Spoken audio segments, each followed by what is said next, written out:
I was fishing with my best friend Tom down at the river a ways from the house the other night.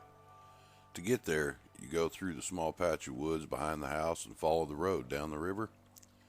Anyway, we had a few beers and the fish weren't biting, but the mosquitoes were. We were telling stories about the big fish we'd caught and the game we'd hunted. We was telling each other a bunch of lies and just generally having a good time doing it.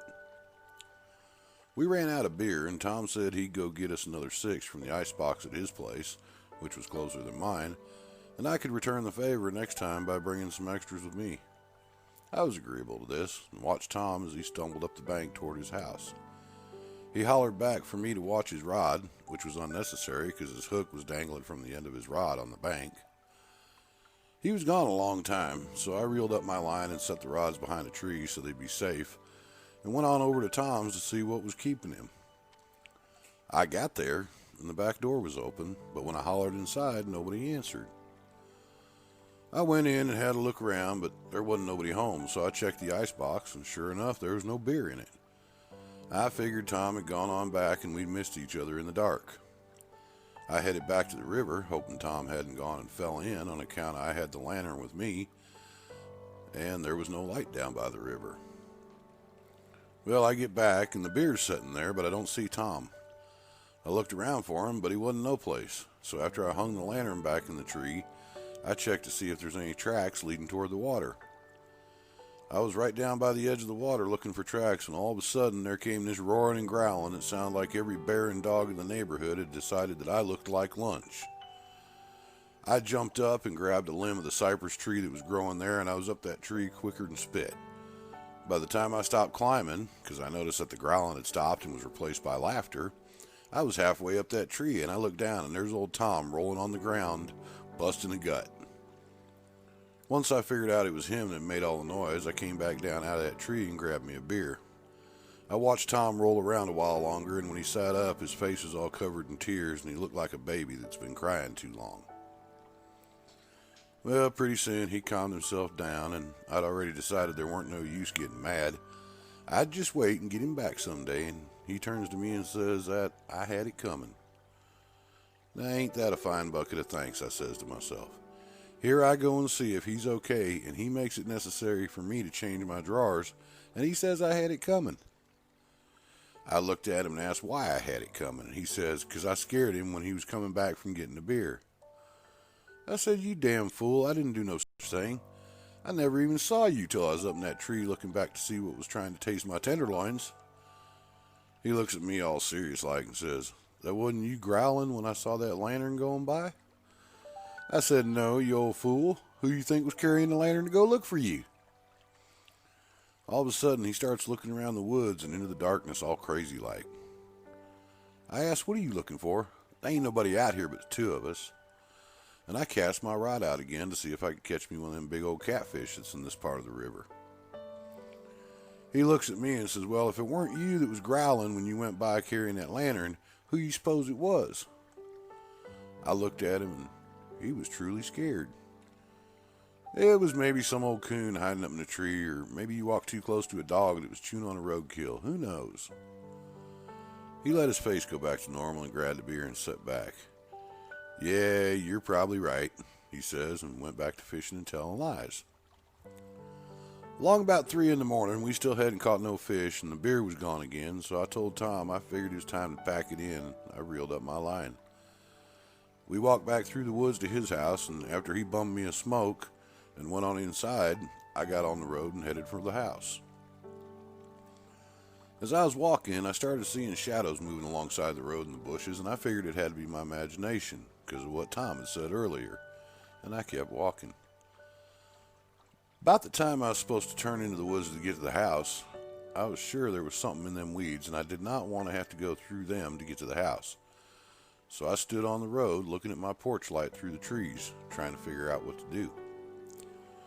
Finally, I says to myself, if there was something in them weeds that was going to bother me, it would have done it by now. So I charged in and kept walking a steady pace toward the house.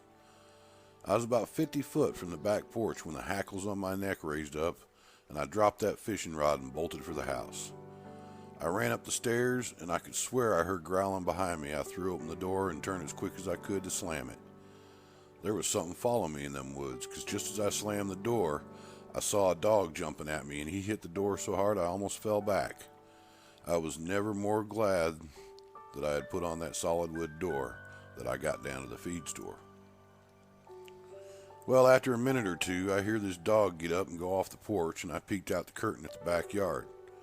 There was dogs everywhere, sitting around my house, and none of them was those little bitty dogs neither. They were all big dogs, and they were growling and had drool coming out of their mouths. I went round to the front room, and I got my deer rifle off the wall and loaded it up and put more shells in my pocket. I figured if there was going to be somebody get hurt, it wasn't going to be me. I went back to the window, and now that I had my gun, I was feeling pretty brave. I opened the window, told them dogs to get out of here or I'd shoot them. Like a dog can understand that anyway. But they didn't move, so I took a bead on the biggest one I could see and dropped him where he sat. The rest of them didn't even flinch. They just looked over at him lying there and back at me. This wasn't right. They ain't supposed to be no dogs that ain't scared of a gun pointed at them. So I aimed on another big one and shot him. This time they began to growl louder and started charging the house. It was like one of those shooting galleries at the county fair. I'd pluck one off and here'd come another. I couldn't make them leave me alone. I run out of bullets and had to reload, and they were still coming, so I started backing up toward the bathroom door and loading the gun at the same time. I got it loaded as one of them tried to come in the window I left open and blasted him back out onto the porch. Then I ran into the bathroom and closed the door. I sat down on the stool in there, and even though I could hear him growling out in the yard, I didn't hear any come into the house. I guess they figured since they couldn't see me that I was lying in ambush and they didn't want to chance it. I don't remember no dogs acting like they had smarts. These sure seemed to. Well, I stretched out in the bathtub with the gun pointed at the door, and I guess I must have passed out, because the next thing I know, I'm hearing my alarm going off in the bedroom, and I woke up. I cracked the door open a little bit. When I didn't see no dogs, I eased across my living room to the window and held my gun at the ready. I looked out the window, and there weren't no dogs out there.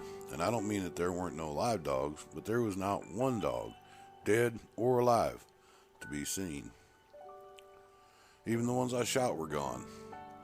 I went outside and looked around a bit, but I couldn't find a trace that a dog had ever been in my yard. So I figured it must have been some kind of walking dream brought on by all that beer and the things Tom's was saying. I walked over to Tom's to thank him for giving me that nightmare, and when I got there, he didn't answer the door, so I just went on in, like friends do. I hollered for him, but didn't get no answer, so I looked around, and all I found was a half-empty beer can laying beside the couch. I went and looked out the window, and his truck was still there, so I went round back to see if maybe he was there.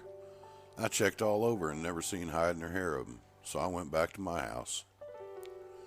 I smoked my last cigarette on the way home, so instead of going back into the house, I went to get the extra pack I always keep on the dash of my truck.